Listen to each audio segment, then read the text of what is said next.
So over the last, let's say 3 years, what have you noticed in parenting, especially in sport? Yeah, I'd have to go back more than 3 years because not much has changed in the last 3 years, but certainly in the last 10 to 15 years. And certainly this recent generation of athletes, young athletes and parents are both victims and causes of some of those challenges. And really what's happened is as the stakes have risen in terms of the rewards of being a successful athlete, professional Olympian, in terms of money, fame, parents have obviously gotten more involved.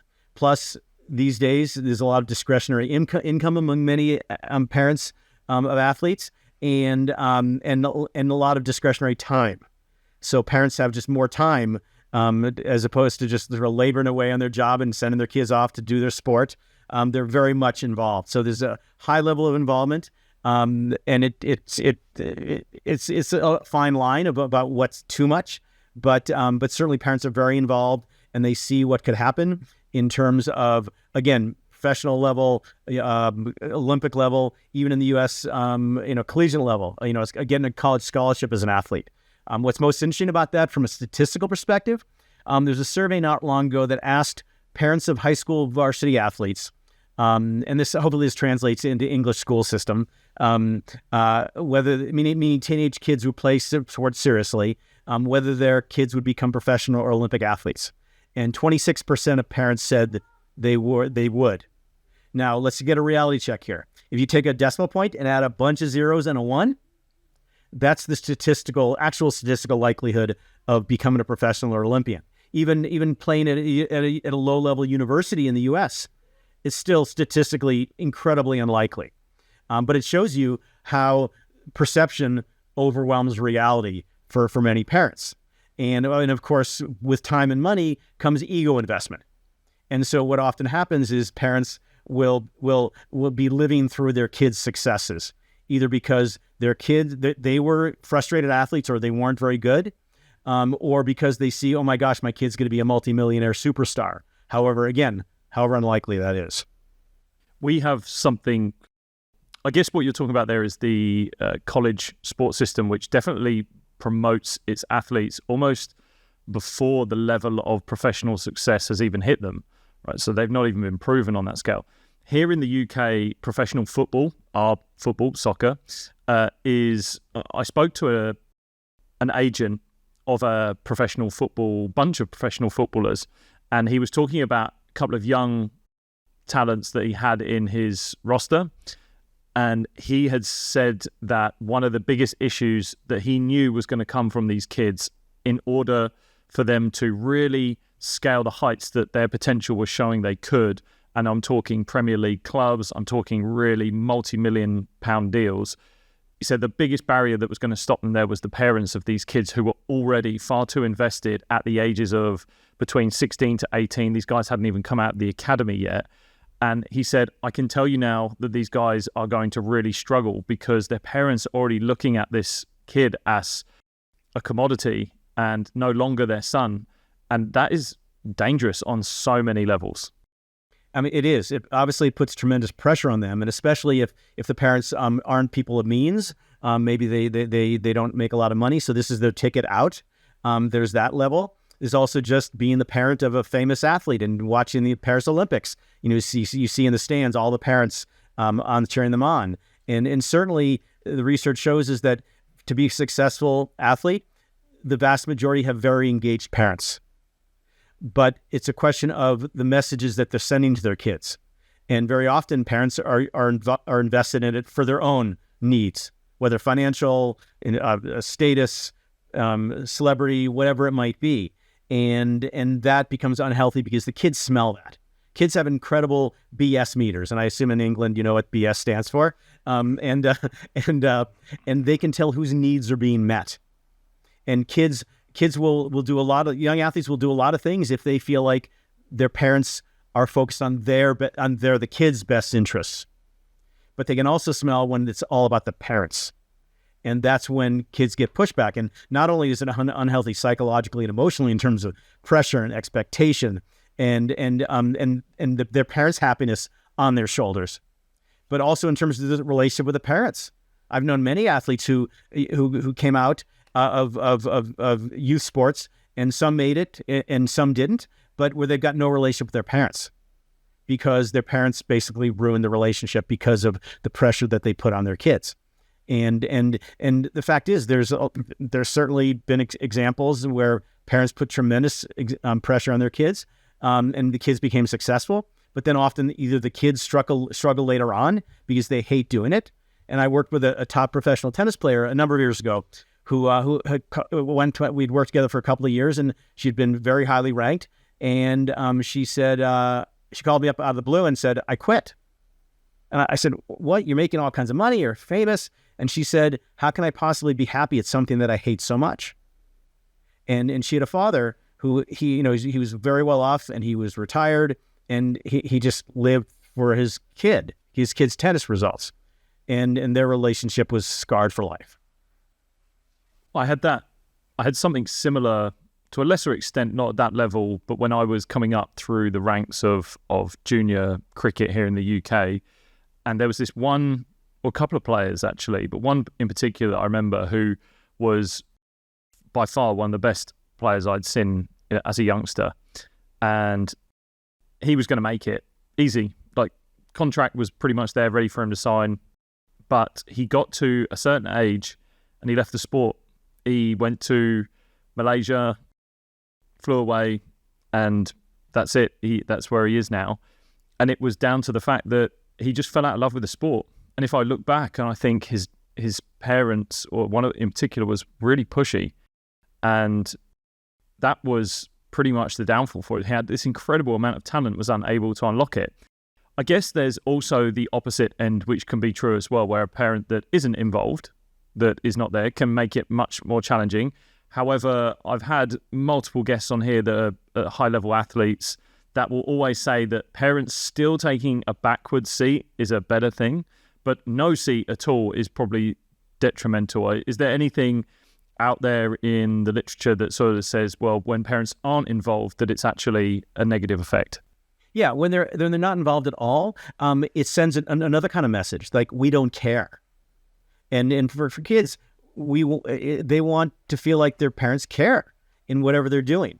And so it's a form of neglect, I suppose, and the parents might be into their own thing, have their own issues, and so on. So no involvement is bad too. It's not as bad, I don't think, as an overly involved parent, especially an excessively overly involved parent.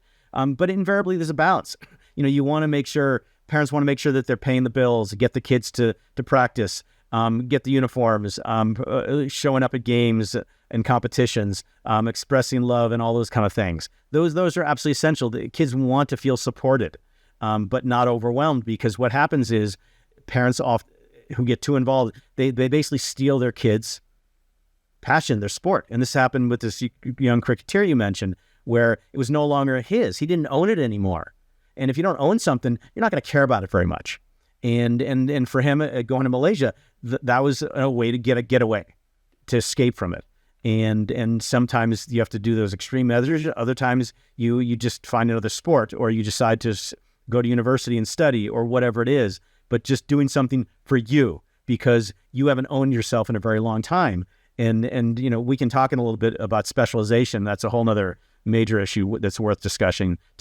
But ultimately, for kids to become successful and happy, and we'll talk about that later on with my positive pushing book, which you had listed in your itemized questions. You can have success, or you can have happiness, but success without happiness for me is not success at all. And so, and I've worked with a number of athletes over the years who were really successful, but fundamentally unhappy people because they didn't feel like it was truly theirs. I guess we're going to talk predominantly around a style which you could say is pushy parenting. It's probably a really easy way of describing it, but parents who really do get involved. What do you think is going on? Is it some form of evolutionary psychology in which parents feel the need to get involved with their child's achievements? Yeah, there's certainly an evolutionary component to it, especially these days, although this is less so in sport, I suppose, than academics, where at least in the U.S. and I think around the world in developed countries, this is the first generation where kids are not as well as off as their parents. And it used to be you could just go to you get a trade or go to school and you get a job and you earn a decent living and you have a good life and a family, and that's fine. But now the bar has been raised, and there's been obviously a lot of economic upheaval over the years, and also if you think about just how parents look at their kids. It used to be that they'd look at their kids within the context of their peer groups. And the peer groups were basically the neighborhoods, the communities, the schools, the sports teams that the kids and the families are involved in. And so they're all fairly similar. But now we've got this thing called the internet. You might have heard of it. And so now parents and kids compare themselves to the world. And that is a losing game, because very few kids are going to be the best, the wealthiest, the smartest, the most beautiful, and all those other things that every parent wants their kids to be. However, again, statistically, in all those areas, not even unlikely, they're not going to happen. And so unfortunately, what happens is that parents see it as a way to, I got to make sure my kid makes it, otherwise they're going to be living at home with me the rest of my life. Or they're not going to be successful by our culture's standards and things like that. So they decide, I need to make sure my kid is successful. And you call pushy parent, helicopter parents, snowplow parents, the big one in the U.S., clearing the path to their success instead of letting the kids clear the path, because that's what ultimately will make them successful as athletes, as people, and also happy. Because if you're given everything, if everything's not a struggle, then it's like I don't own it. And so having that ability to provide that support that's just the right amount and not care too much, that's the danger. Yeah, I describe that mechanism you're talking about parents doing too much for their kids and the kids having a lack of autonomy in what they do, whether it's their decision making, their choices, everything that they have in front of them. I describe that like a parent taking their kids to the gym, going in there, grabbing the weights, lifting them, and then expecting their kids to get stronger and going, why are you not putting on muscles? And I just think they're not allowing them to build that strength through having the physical challenge or the mental challenge or the emotional challenge that's put in front of them, because they're clearing that path for them. It's why I talk about having I've got your back mentality rather than I'll show you the way mentality, which is this sort of, if you're a parent that's standing in front of your child and going, right, this is the path we're going to take, you actually should just be behind them saying, I've got your back, off you go. And if you fail or you struggle or you make a mistake, I'm here to catch you, we'll talk through it, but I'm not going to do it for you. And I look back at my own parents, and I think there'll be a lot of me kind of thinking about this throughout this podcast, but my own parents, they were very much like that. It was, right, you've got to go to this training session. Okay, there's the bus timetable, there's the train timetable, grab your kit, get onto it, off you go. And there would be people that go, well, that's sort of harsh on your kid. Like, why are you not just driving him to training? They had their own lives. Like, they had work they were doing to put food on the table, to put a roof over our heads. I wanted this thing. They knew that. They were willing to help me. So their form of love and caring was, right, I'm going to show you the route you need to take. Off you go. Call us if you get into trouble. You should be fine. And that built, more than anything, this drive for me to want to make it. And then now, I talked about this a lot to athletes, is when I'm faced with something challenging, or if I'm faced with something that I believe deep down that I deserve to go after, I look back on moments like that, those experiences, and go, those are kind of receipts that I'm ready to cash in and say, no, I've done some hard work. I'm willing to cash that in. And this is the reason why. And if you ask me why do you think I deserve this? It's because I've done that, I've done this, I've done that, all these experiences where I did it myself. And I think we're ridding kids now of those experiences and that strength that comes with it. Yeah, agreed completely. And I think you're going to the gym and lifting weights for your kids is one great example. The other is going to the gym with your kids and forcing them to lift their own weights. So they'll get stronger, but they will resent you and they will hate every moment of it. And as soon as they can, they will look for a way to quit, or they will self-sabotage themselves with injury or get into trouble, anything to get away from it. because they're not doing it for themselves. And ultimately, in the end, the kids are going to move on, whether it's to university or high-level club academies or pros or Olympics, and they're going to have a reason to do it. And if their parents aren't, it's like, well, why am I doing it? And they stop doing it. Or they push back against their parents and they rebel against it. And that's where, for example, one of the a big reason why parents send their kids to me is because they're unmotivated. You got to help them find their motivation. But they're missing the point. It's like, find the motivation. You mean they've lost their motivation? Well, is it under the desk? Is it behind the bed? Is it in the other room? We need to find it somewhere. That's not the issue. The issue is their motivation is being suppressed by the parents, because the kids don't have to be motivated, because the parents are giving them all the motivation out of fear, usually out of conditional love. And so, but then it's like, so a lot of my work is helping, first of all, parents to back off and let the kids find their own motivation, because sports are fun. They're cool. They're amazing. So if you give kids the opportunity to find their own reason for competing, they're most likely going to find that reason. And if not, then they'll find something else. They'll take up the cello or do drama or academics or whatever. But ultimately, you want kids to have a passion for it and own it, because that's the fuel. And I with the adult professionals, Olympians I work with, I talk about finding your fuel. What propels you? And ideal rocket fuel, pure rocket fuel. And rocket fuel is passion, love, enjoyment, excitement, pride, inspiration, all these positive emotions. Emotions evolved. You brought up evolutionary psychology, and I'm a total evolutionist in that way. All emotions evolve for a reason, to motivate us to some sort of action. So if you can tap into that 100% pure rocket fuel, you're going to become the best you can be. The problem is that parents in our culture cause kids to be propelled by contaminated fuel. Perfectionism, fear of failure, preoccupation with results, expectations and pressure, pleasing my parents. The problem with that fuel, it works to a point. Because early on when you're a kid, you want to please your parents, or you're afraid of your parents. But after a while, it holds them back, because ultimately they're running away from failure instead of pursuing success. What about parents and shaming their kids? We have something here in the UK called tall poppy syndrome. I don't know. Do you know what that is? No. So we have it's a cultural thing here in the UK and in Australia. Tall poppy syndrome is simply, if one poppy is seen to be growing above the rest, you cut it down to be level as the others, which is actually the complete opposite to an American culture, which is if you are growing above everyone else, you're revered, you're loved, like you're really backed, and everyone gets enthusiastic. And I was recently in New York, and I just came back and was like, my God, I spoke about my work, my passions, my product, like everything.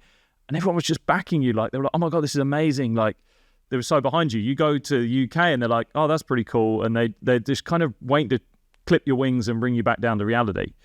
And a part of that I've noticed is this, sometimes, it's not always, because I think parents fall into two brackets. They either are raising their kids up, they're promoting their kids by saying, oh, they're the best of their age group, they're doing this, and we'll probably get onto some labeling. But then there's also parents who will potentially shame them to bring them back down. So yeah, I'm wondering where you see shame falling in the art of parenting. Right. Well, so shame evolved as a means of helping members of a community to adhere to social norms. Because if you're shamed, then other people will look down on you. So shame originally evolved in a sort of a positive way. It helped people stay within social norms. The problem is shaming is demeaning. It makes kids feel less. They feel diminished. And growing up feeling diminished is one of the worst things that can happen to a kid, feeling like they're not worthy and they're bad. And so shame is a horrible, horrible thing for parents to experience. It's meant to motivate. And again, it originally evolved to motivate, again, social norms, adherence to social norms. But to get a kid to go to practice and to play well and continue in a sport, all those things, oh my gosh, toxic, horrible. Yeah, just think of those those small little quips that parents could use that, oh, you never do that, or you're always you're never really the one that is top of the pile, or whatever it is. And that leads us on to labeling kids. Talk us through the positives and negatives of labeling your kids. Yeah. There's no positives. No positives. It's all, as far as I can tell, all negative. Maybe you can come up with some positives. I can't. So whether you label them as you're unbelievable or you're terrible. So if you label a kid, let's say they're 11 years old and they're really good, and you say you're unbelievable, you're the best, you're incredible, you're going to be a superstar, you're basically setting your kid up for failure for a couple of reasons. First of all, it might be that they're not unbelievably talented. It might be that 11 years old, they're just bigger than everybody else. And when the other kids mature, then it evens out. So kids get mislabeled as talented when they're really just bigger. And so let's say they get to be 16 and all of a sudden everybody catches up to them physically. All of a sudden they're not superstars anymore. What does that make them? Failures. Like, what's wrong with you? You're going to be the best. Oh my gosh. It's a horrible thing to play. That's a horrible burden to place on kids. So labeling them as exceptional or talented in some ways is, first of all, it's unrealistic. And, sports leagues around the world spend multi-billions of dollars every year trying to identify the superstar. And clearly the superstars, the Bappis, the Messis, all these, they're obvious. But the ones who are going to be, stars, we are unbelievably bad at that. Because how somebody is at 14 or 11 or 16 is not necessarily predictive of how they're going to be at 22, 26, 28, unless maybe women's gymnastics and some other sports like that where there's clearly early maturation. But even then, it used to be that if you were over 20 in women's gymnastics, you were off the grid. But now you've got 27-year-old Simone Biles, who's the GOAT. And so even then, you're seeing that. Of course, you're seeing, 13-year-old Olympic gold medalist skateboarders, which don't even get me started on that. But labeling them, if possible, you can say they can't control their talent. You're so talented. Well, who's responsible for that talent? Well, parents, because they give them good genes. Because as much as we like to think, especially in America, that if everybody works hard, they can be successful, they can be the best, it's not true. There's an old saying that you can't teach height. So you might have the best hook shot in the world, but if you're not 7 foot in the NBA or 6'6" for WNBA, you're not center in those leagues. Genes matter, but you can't control them. So talking about talent, it's a waste of time to talk about it, because it not only is it a waste of time, it's destructive. It's a waste of time because your kids can't do anything about it. They can get better, more skilled. They can't get more talented. And so if they don't make it, even if they worked unbelievably hard, it's the parents' fault because they didn't give them good enough genes. But of course, the parents are victims too, because they didn't give their parents didn't give them good enough genes. And I've seen in so many sports, you look at the superstars who make it. But what they don't realize that there were probably hundreds of thousands of kids who did the exact same thing. The hours, the miles, the balls, the shots, but they didn't make it because they didn't also have the talent. And so the positive labeling, forget about it. Negative labeling, just as bad. Because let's say you're 11 years old. It's like, oh, he's not going to make it. He's got no chance. You believe that. And I'm a perfect example of that. So my sport as a youth was alpine ski racing. Dave Riding is a very good Brit who's on the World Cup, has had a lot of success. And when I went to this boarding school in Vermont for ski racers, and I was 4'9", 89 pounds. Now, I don't know if you can translate that. Do you guys use pounds there, don't you? No? No, some people will. They use stones and ounces, but I use kilos. Okay, anyway, that's a very small 13-year-old kid. And I had basically the coaches, a couple years later when I, quote, made it, the coaches said, there was no way. You didn't have a chance. But my parents always said, my parents are fairly small people, and they said, you just keep working hard, you keep at it, you love it. And my coaches just said, look, do the best you can. And I did have one coach who saw something in me that I didn't see in me. And I just kept working hard, and I grew, and I'm not a beast by any means now, but I ended up competing at the international level. I was world ranked. Now, trust me, I wasn't close to the Olympics. I wasn't nearly that good, but I went way farther than anybody else did, even though I was labeled as not having any potential. And so that's bad too, because you never know. Because a kid who's nowhere at 11 could be a superstar at 22. Classic Michael Jordan story. He didn't make his junior varsity basketball team. Now he's he's a goat at basketball. So labels, the only, okay, let me say it. The only label that can be positive are things over which kids have control. So let's say they had a really good competition. You didn't say, you won, man, you're the best. No. Say, you worked so hard to get that result. Or you were so focused during the competition. You were so there the whole time. I could see you were there. So, because what you're doing is you're not just saying, good job, or you did really well, you won, but you're reinforcing what enabled them to be successful. And if you're telling us like, oh, hard work, focus, intensity, passion, if you're sending those messages, then they go, oh, so what makes me successful is all those qualities. And well, the fact that I'm 6'9" and my dad is too, then I guess that helps too. Yeah, I think of verbs and the actions and the doing actions of an athlete as being the things to promote, as well as their characteristics, like endearing characteristics that they want to emulate. But what about the negative labels that athletes have placed on them? Like you said, someone like Michael Jordan, who was labeled as not good enough and in his high school. That then is a fuel for their motivation to then potentially put in the work to prove that person wrong. You don't see it go the other way, right? I think the over positively labeled athlete that I don't think you see too many success stories come from that, because it leads to complacency, just thinking there's an assumption of success. The expectation is just not fulfilled. I don't know if that road is sort of fulfilled as much as the other, but the opposite, with hearing all of the stories of people being told they weren't good enough and then they do make it. I was actually in that bracket, I kind of think, as well. Okay. Yeah. I mean, you make a good point that it can be fuel, but I don't think it's really healthy fuel, the healthiest fuel, because really what it says is like, I'm inadequate, but I'm going to prove to the world that I'm not, instead of I'm where I am and I'm going to see how good I can be. So labeling somebody as using the fuel of like, oh, I'm going to prove to the world, that comes from a position of deficit. And is it fuel? Yes. Can it work? Yeah. Are there great stories that you hear all the time? For sure.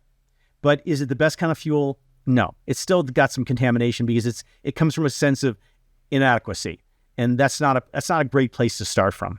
You just want to start from where you are. It's like, okay, I'm where I am, and but I have this dream, and I'm going to do everything I can to get there. Because when you're driven by those emotions, by those beliefs, those attitudes, that's the rocket fuel. That's going to propel you. Nothing's going to hold you back, because to not do that would be inauthentic. I think I agree with that. My background and the new toy that I've had leading into 2024, which I've spoken a lot about, is therapy. I've actually started therapy this year, and mainly for a lot of reasons. One, my access of my emotions was one thing that I wanted to do a lot more of. But just going down that road of therapy, I 100% agree with. My background was that I wanted to prove people wrong. People said that I couldn't because of my condition. I wanted to prove them wrong. I think that did lead me down a lot of roads that led to me trying to prove people that I was adequate for a lot of different things. So I fully support everything that you're saying there. The challenge I think I find with this is the world that we live in right now. You hear a lot of, especially in the psychology space, you hear a lot of people talking about psychological safety. Now, this leads into parenting, but I think it's a broader topic as well, in the sense of the psychological safety that we're trying to create for athletes. Where do we draw that line between making things so psychologically safe that we actually rid them of motivation, their resilience, their hard work, their commitment, their passion, but also we don't set them up for the environment which is sport, because sport is not psychologically safe. It is not a psychological. You would not send someone into a sport, into a high pressurized situation if you wanted them to be safe.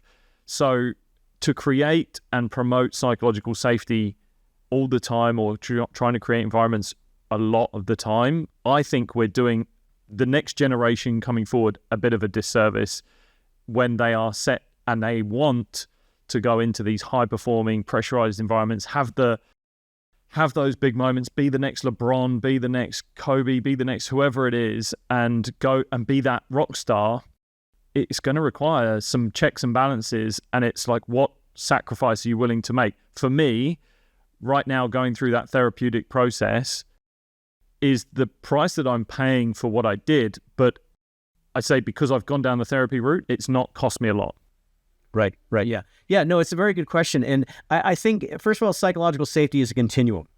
And so there is a basic level of safety that every young athlete, every person should have, where they're not in the state of constant threat. And because when you're in a constant state of threat, research shows you get chronic PTSD, low-grade chronic PTSD. You have high levels of stress, which have all kinds of physiological and psychological, neurological, developmental effects. So I totally support a basic foundation of you live in a safe world where you don't have to worry about your life either physically or psychologically or emotionally being threatened. So that's the baseline where, as long as you're above that level of psychological safety, you can basically move forward in a fairly nurturing, positive sort of way. After that, it gets problematic because, as you suggest, sports are tough. And these days, life is tough. Unless you grew up with a silver spoon in your mouth, you're not going to get everything handed to you. And so there's a lot of talk about resilience. And I hate the term grit because the research doesn't support it. But you need to learn how to deal with challenges. And I have two daughters, and I wanted them in sports because I wanted them to suffer. Now, suffering, air quotes, suffering in the developed world sense, with all due respect to kids who really suffer. I'm not even going close to that, because life, even for those who grew up who are fairly comfortable financially or have a lot of opportunities, life's still hard in terms of just going to school and finding a career and making enough money and finding relationships and pursuing your dreams and all those other things. Nothing in life of value comes easy. And so you have to stay highly motivated. You have to believe in yourself. You have to handle stress and pressure. You have to be able to focus. You have to manage your emotions effectively. You have to learn to communicate and deal with other people. These are all qualities that if they don't learn them as kids, they're going to struggle as adults. And so once that baseline of psychological safety, it's like, struggle, baby, struggle. Make them struggle, because life is a struggle sometimes. And you need to have the tools, the attitudes, the beliefs, the strategies for dealing with them effectively. Yeah, I think it's strategic challenges placed along the way. We've had Professor Mustafa Sakar on the podcast talking about his challenge support matrix to create resilient athletes. And I think you're not, like you said, you're not placing your kids into this world, into sports, to see them suffer on a really bad way. I know what sport can do for a human being. I know the positive effects that sport can have on a human being. So there are the costs outweigh the benefits outweigh the costs in sport for me. Right. Just what you gain. Right. Think of it this way, Lewis. I'm a serious endurance athlete. If it didn't hurt, we wouldn't do it. We do it because it's no longer about, again, going back to evolution, we're not just doing this to survive. We're doing this to thrive. And this survival, which is our most fundamental instinct, and it's worked for the last 250 million years since we climbed out of the primordial muck. But we're at a place now in the arc of humanity where we can do more than survive. And so there's this other instinct called thrival. And actually, when I first started using the word thrival, I thought I made it up, but it's actually a real word. And it's this idea of surviving, of course, is just maintaining the status quo, staying safe, staying secure. Thriving is trying to be better, trying to grow, trying to challenge yourself, to move out of your comfort zone, to try new things, to get out of just being safe all the time. Because the real joy in life, for me at least, is just growing and struggling and trying new things and challenging yourself. And that is what, in fact, from a societal perspective, a species, human species perspective, you think about, what got people to go, pre-humans to go across the Bering Strait, who got people to go across the ocean to the U.S. And settle there. Which, again, let's not even get to some of the challenges about taking over other countries. To go west to the west coast of California, to go into space, to invent the wheel, the airplane, the space shuttle, the internet, all these things. All things were driven by a desire to see what we're capable of. And so, yes, baseline psychological safety after that, that's why we do all this stuff, is because it feels incredible to overcome yourself. And in a sense, all my work, and yours as well, is helping athletes and other performers to amaze themselves. Like, oh my gosh, I can't believe I did that. You just took somebody to a new level of what's possible. For me, I think there needs to be, I think we don't place enough onus on character. I don't think we're placing enough on the development of character, so that, let's say that you want to get fitter, stronger, go to the gym, and people hear, yeah, I know I've got to overcome challenges. I know I've got to, what doesn't kill me makes me stronger, and I've got to go through the fire. I get it, Jim. I hear you, but geez, it's hard work, man. And I think people are missing the trick of just looking at the achievement, right? Or that's just from a basic, I go to the gym 6 times a week, and I'm currently through a phase where I'm trying to build muscle. This is just the training phase that I've decided to go through. And I know I've got what I want to achieve. I've got the outcome in sight. But I don't go there just for that outcome. It is a part of the motivation, but the main motivation is the character that I am. I am someone who looks after my body. I'm someone who cares about my body. I'm someone who wants to have a strong body. But it's also I'm someone who is willing to do something that is challenging when it's the end of the day, and I want to pack it in, and that chocolate bar in the fridge is looking a little bit more enticing. No, I want to go to the gym. Again, it's because I can use that as one of those receipts that I mentioned, that I can give someone and say, this is why I kind of deserve this, I don't know, outcome that I get at the end, right? And for me, it sings more to the character. So I think when it comes, if we bring this back to, say, parenting, are we placing enough onus on the character that we're creating in our kids rather than just focusing on the achievement? Yeah, it's a good question. I sort of mixed feelings about using the word character. Some famous coach said something like, sports doesn't build character, it builds characters. And also character for me is sort of a overall word that's used to describe a bunch of qualities. So if you think about what are the qualities I want to instill in my children, hard work, discipline, commitment, motivation, resilience, compassion, kindness, generosity, all these things. Those, if you add all those up, I guess one would label them as they have character. But again, character is this ethereal thing, just yeah, well, in theory, we've got all these cliches. I want to, do the hard work, and I want to get all the benefits and so on. But if it was that easy, everybody would do it. And the fact is, positive change in humans is extremely difficult, partially because we are inertial creatures. That a rock an unmovable rock will stay unmovable until a force is exerted on it. And in one of my books, I talk about we're like asteroids hurtling through space. And so an asteroid hurtling through space will stay on that same trajectory forever, literally forever, until it's either destroyed or a force is exerted on it. And it's hard to move an asteroid, and it's hard for it to move people. So there has to be the motivation, I just had a heart attack, or I want to be alive for my kids when they grow up, or I just hate not being able to do what I want to do, like go outside. But there then has to be the strategies to get there.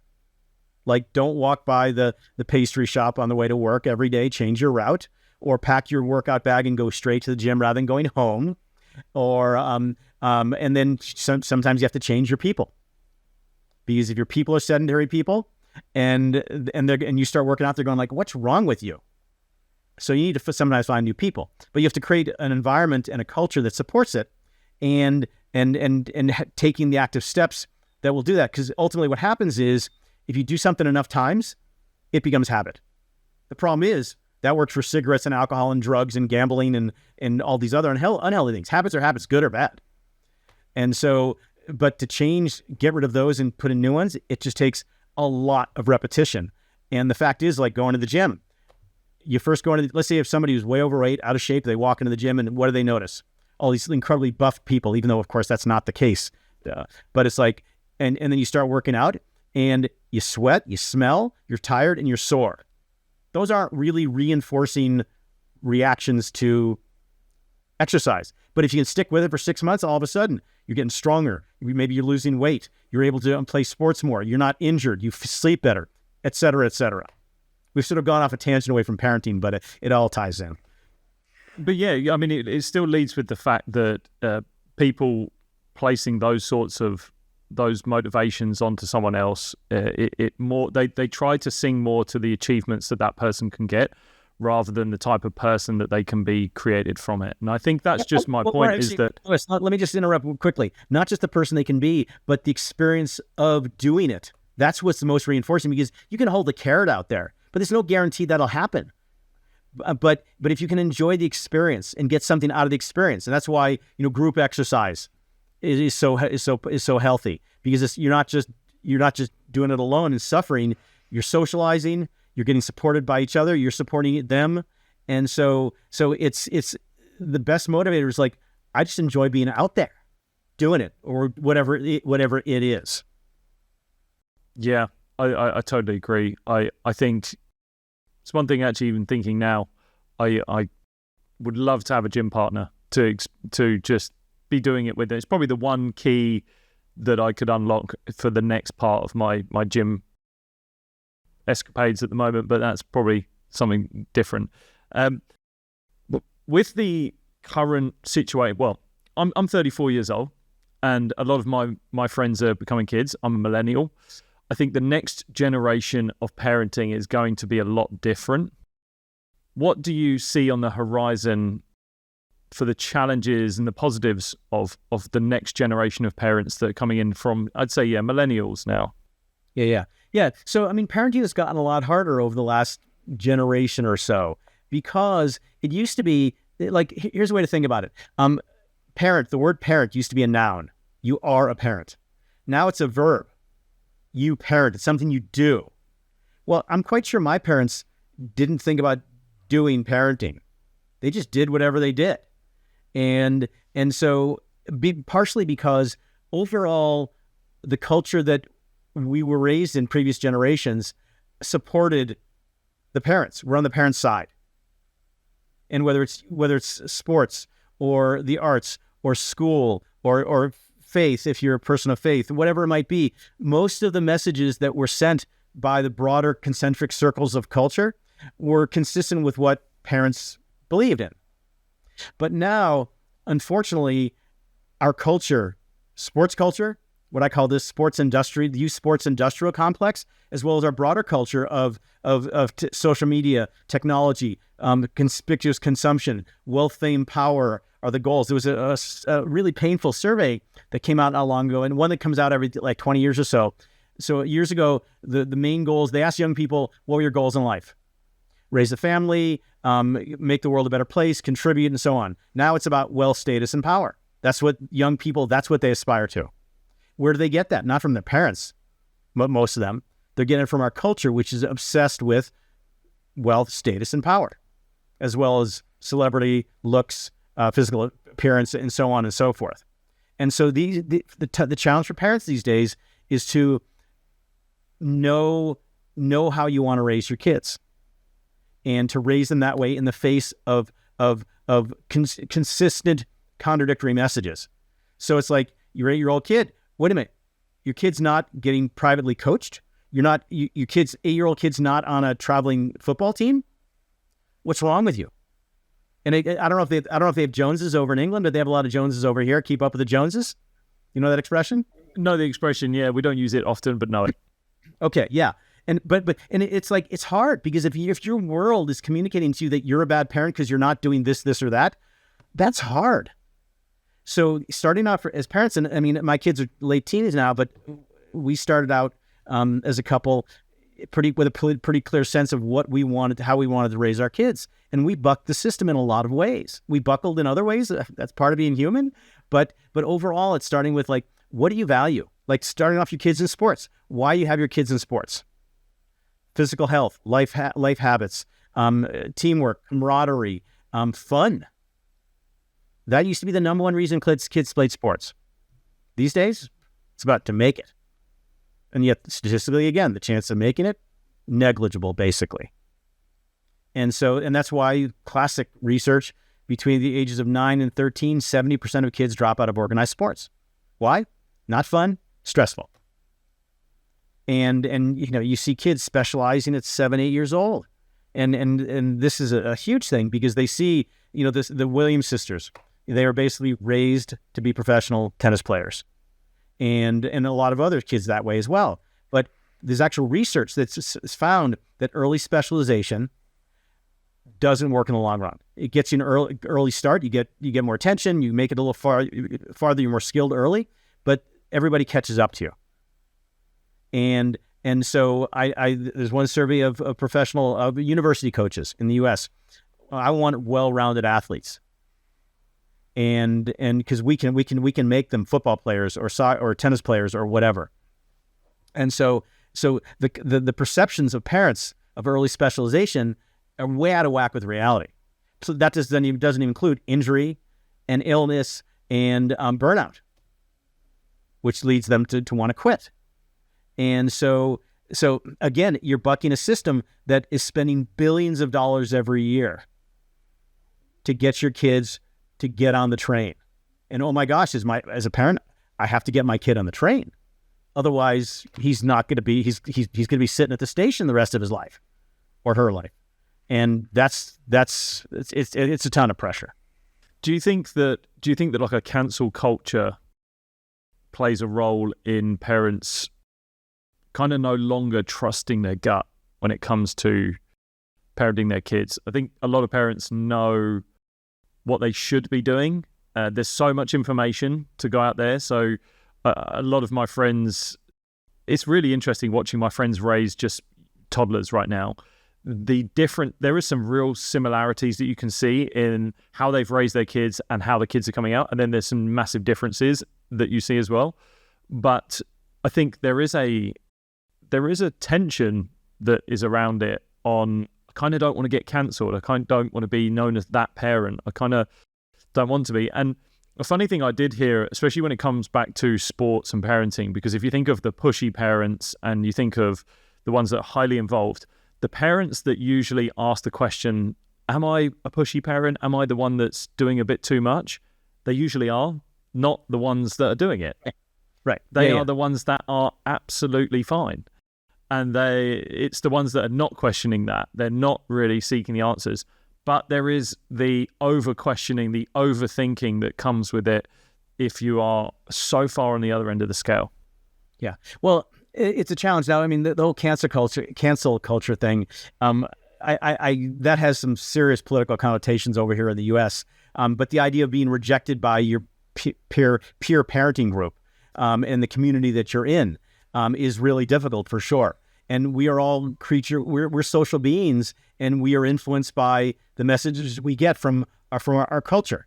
And again, concentric circles. It could be your community, the parents where the kids go to school, and of course the broader culture of achievement that is I think absolutely suffocating these days. So it takes a lot of strength, and there are going to be a lot of failures along the way in terms of I capitulated, but it's just constantly going back to what do I value, what do we value, what kind of kids do we want to raise? What's important to us? And also, again, this is where the paradox is that by driving your kids maniacally, makes it less likely they'll get where you want them to go. So even if you're the worst possible parent out there, and you want your kids to be the best because of your needs, the best thing to do is actually give them space.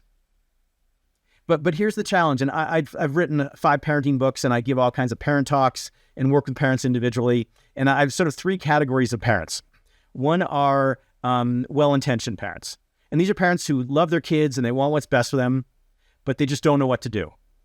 And so I found that the vast majority of parents, if you tell them what the right thing to do is, or they understand what the right thing to do is, they'll do it. The second are misguided parents.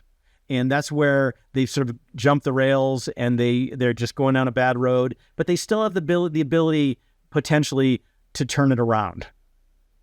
And the third are those who are mentally ill.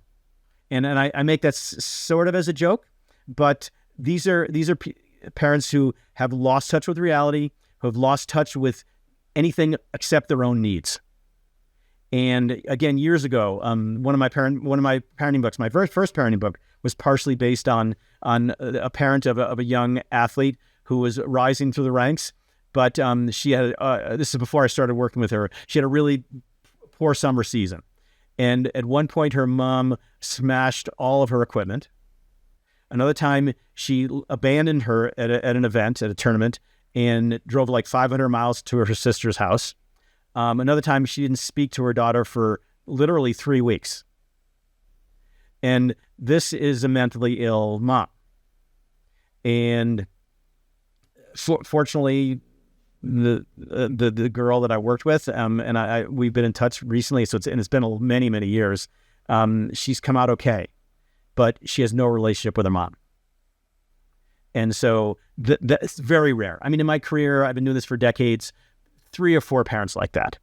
And in that case, you do what you can with the kid and get them to keep perspective and understand that this is not your problem. This is your mom's problem, your dad's problem. But I've certainly seen parents along the way who are, on the edge for sure. And it's like, let's pull them back. And because ultimately 99.9% of parents want what's best for their kids. They just need guidance on how to help their kids, become the kind of kids we want them to be. Yeah. Explain to me what positive pushing is.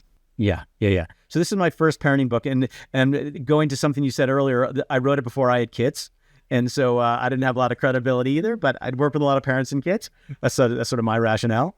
Now that I have kids, and parents will often ask, "Well, do you still stand by everything you wrote about in that book?" And I go, "I do. It stands up." Partially because I believed in it, and so I had to live that as a parent. And part of the challenge of being a parenting expert is that you have to practice what you preach. But I'll also humbly recognize that it's easy to be a parenting expert to somebody else's kids.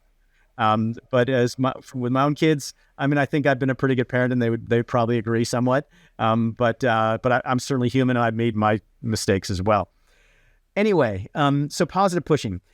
Unfortunately, pushing has gotten a bad rep. And it's exactly the pushy parent, the angry, the persistent, the taking ownership, the snowplow, helicopter, whatever parent. But we need to push our kids. Parents need to push their kids. It's their right. It's their responsibility. Is their absolute moral imperative to push their kids. Because human beings, like I said earlier, are inertial. Plus, kids don't know enough to make decisions about what is good for them. And so we parents have to push them to try things until they can experience it. Then at some age, they can decide whether it's something they want to do. So my definition of a positive pushing is pushing them in ways that encourage healthy physical, psychological, and emotional growth. It also goes back to the subtitle of my book, Positive Pushing, is How to Raise a Successful and Happy Child. So it's almost like when people leave the hospital with their baby, there's like 2 checkout lines: successful or happy. And you got to choose, but you don't have to choose. In fact, you don't want to choose.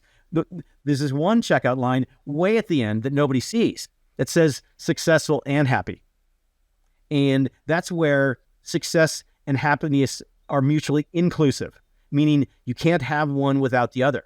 Because yes, I suppose, you can be happy without having success, but there's immense satisfaction and joy and meaning in becoming successful. And that doesn't mean, picking up the Nobel Peace Prize, going to play Carnegie Hall, playing it in Wembley, because very few people can do that.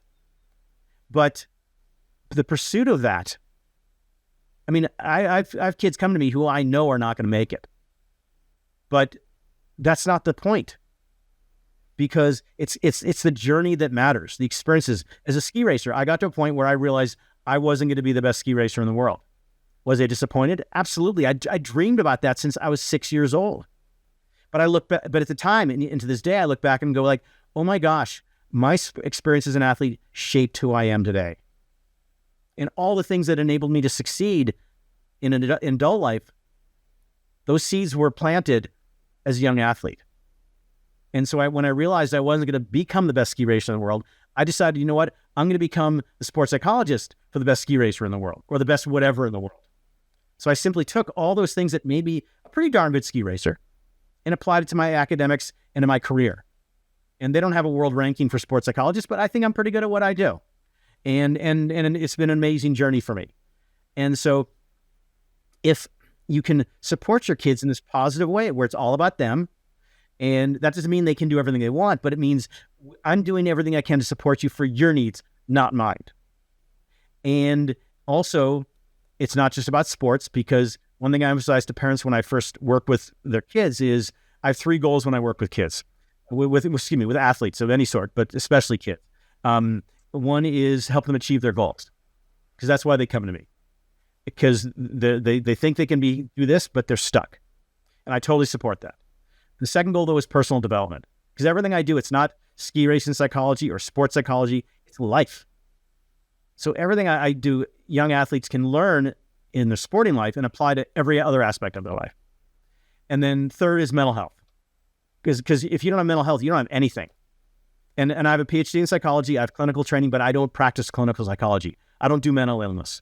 But everything I do is about fostering mental health. And so parents can keep those things in mind, then and constantly have conversations and be careful of like, what messages are we getting from our culture? What pressure are we feeling? Are we making decisions based upon what's best for our children, what's best for our family? In most cases, they're going to mostly stick with that healthy path. Right on. I wonder what you would advise. Let's say you've got a parent right now, they're listening and they go, Dr. Jim, I've got a kid who is anxious. They beat themselves up all the time. They're really lacking confidence. What's the lowest hanging fruit for a parent to address something like that in your eyes? Yeah. First, look in the mirror. Look around. Because a kid isn't anxious, perfectionistic, afraid of failure, stressed out, et cetera, for no reason. The research shows that nobody's born a perfectionist. Now, there might be some temperamental aspects that make some kids more susceptible, more vulnerable to some of these unhealthy attributes. So a kid who's born emotionally sensitive, and temperament is something that's clearly inborn. You're going to be highly sensitive to messages from parents, from our culture, about needing to be the best. You can't fail. Parents' reactions when things don't go well for them. So I think the first step is just really looking at the messages they're sending. And this is not a plug for another book, but one of my books is called Your Children Are Listening. And it's about messages kids get from parents and the greater world. And my basic thesis is that our children become the messages they get the most. So if they're given mostly good messages, and these days there's no way they're getting all good messages unless they grow up on a commune in the middle of wherever. But as long as most of the messages are healthy, your kids are going to turn out okay. But they're not getting all healthy messages. And especially with the internet, with social media, which are toxic, they're getting messages that are truly unhealthy. And so, first of all, look for the messages and change them.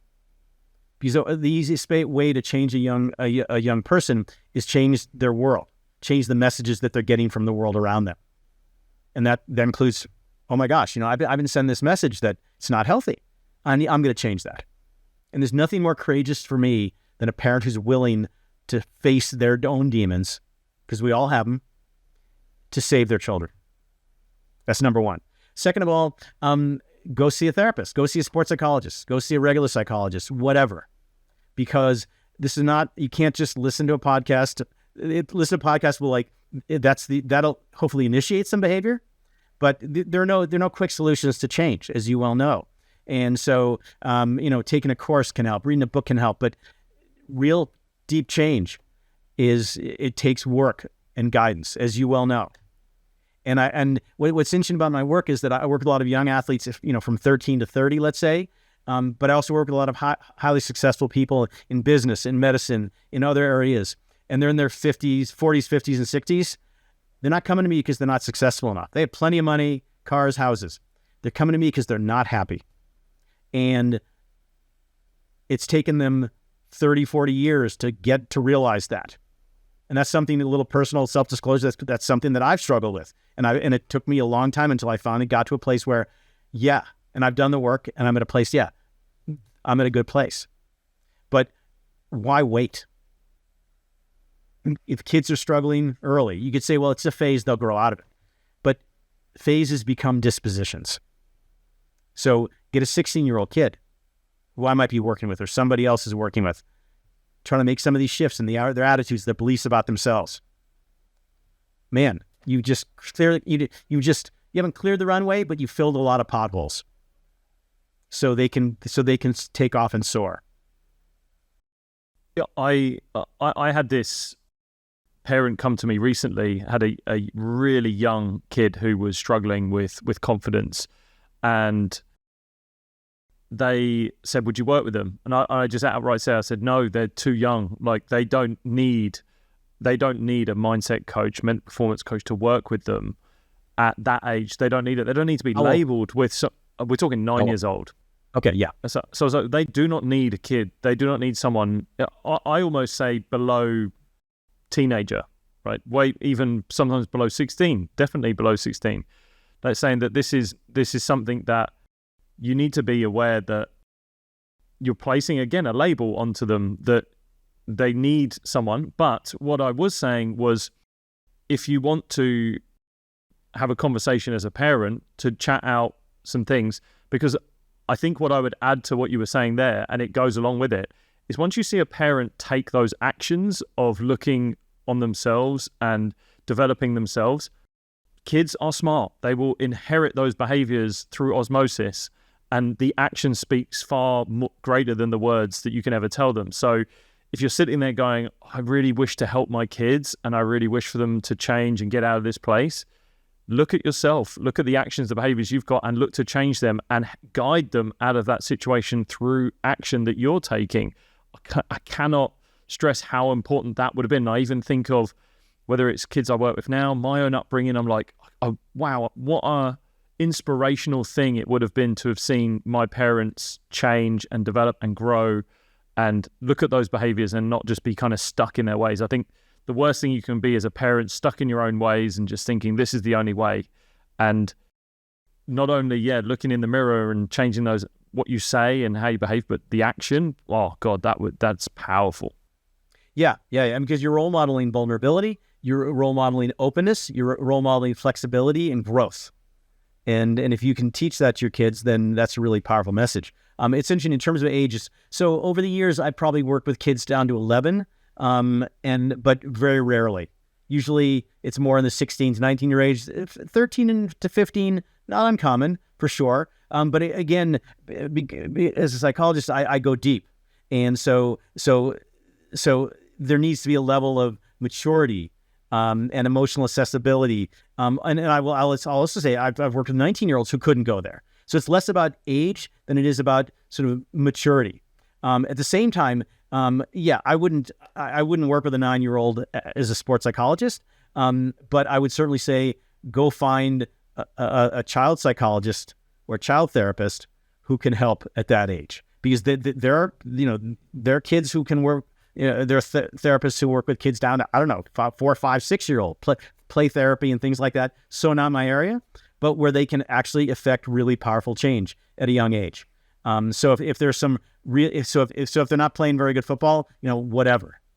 But if there's some sort of clear pattern of behavior across, school, sports, socially, etc., get it dealt with. Because the earlier the better. It's not deeply ingrained neurologically yet. They haven't developed complete habits. And so, again, you get them on that glide path so they can have a good life a lot longer. Yeah, I think I just became more cautious about the working with really young people was when I started listening, or I came across Abigail Schreier. Have you seen her book that she wrote about, it's called Bad Therapy. And she basically went into looking at the child therapeutic realm that there is. So a lot of kids, it was done in America, but I think it's a reflection of global causality. And I think what she was looking at was, why is it that when more kids have been thrown into child therapy, yet the mental health numbers are getting worse? And when she delved into it, there was a really big thing around the more these young people spoke about their problems, the worse it made them. And I thought there was actually something true to that, because I think just one thing is that it led to rumination. And I see young kids ruminating over and over again. And that for me was when I sort of thought, okay, well, it's one, they're placing a negative meaning on the experience that they're having. So there's something in their environment that is either supporting that or not helping them, guide them through that. So as soon as I thought, I was like, right, parents that I work with, or that I have on calls with the kids that I'm working with, it's actually more imperative for them that they help them work through that process rather than the kid thinking they have to do it themselves and that they're the issue, because you just so easily lead down this labeling, and then you get this, and I see this often, the over diagnosis of like chronic anxiety, but then the glorification of that pathology that child has then been placed onto them. I am now an anxious kid, and that's it. The world needs to change to me. And as you well know, sport doesn't change for anyone. You have to change for it. And life doesn't change for anyone, and you have to change for it. So yeah, I just became really conscious when I came across that work and what she was talking about. And I thought, do you know what? There is some sense that's coming from this. Absolutely, yeah. Dr. Jim Taylor, it's been brilliant to have you back on the show. What is on the horizon for you? You're competing as well. You're out there on the bike in the water. You're on the road as well. But what's on the horizon for you at the moment? Yeah. So athletically, I'm a very passionate and intense triathlete, and I've had a lot of successes the last few years. A couple of national championships, 3 world medals at the World Championships. And so I'm continuing that challenge to see if I can continue to get to the top of the podium, which I haven't yet. Actually, I have nationally, but not internationally. But that's a source of great inspiration and pride for me in my athletic life. So I'm training very hard, and I've got nationals coming up in September and World Championships in Spain in October. And professionally, continue to work with a lot of really exciting athletes. I had a athlete win a gold medal at the Olympics the other day, which is incredibly gratifying and exciting. So to this day, I've been doing this for a long time, and I just love helping athletes become better. And they're not everybody I work with isn't a superstar, but that's not the goal. The goal is to help them become the best they can be. And then I also just recently, in January, actually, it's been about 8 months, joined a startup that's building a platform, an app to support athlete performance, physical and mental health, and well-being. And that's been a wonderful challenge. The idea is basically to take a lot of my ideas and scale them.